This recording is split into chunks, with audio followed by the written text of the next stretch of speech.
Sargodha university ने teaching departments में काम करने वाले नॉन टीचिंग स्टाफ के लिए एक रोज़ा तरबियती वर्कशॉप का इनेकाद किया, जिसमें मुलाजमीन को कवानीन और ज़वाबित, पेशा वराना जिम्मेदारियों और महारतों के हवाले से तरबियत फराहम की गई।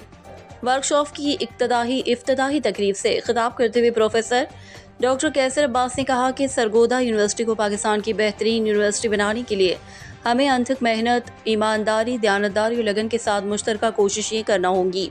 मुलाजमीन किसी भी इदारे का असासा होते हैं और सब मुलाजमीन पर ये जिम्मेदारी आयद होती है कि पेशा वराना उम्र को बखूबी सर अंजाम दें और ख़ुद को जदीद तकाज़ों से हम आहंग रखें। इस वर्कशॉप के इनेकाद का बुनियादी मकसद भी यही है कि मुलाजमीन को उनकी पेशा वराना जिम्मेदारियों अदा करने के हवाले से कवानीन और ज़वाबित और तरीक़ाकार के बारे में तरबियत फराहम की जाए।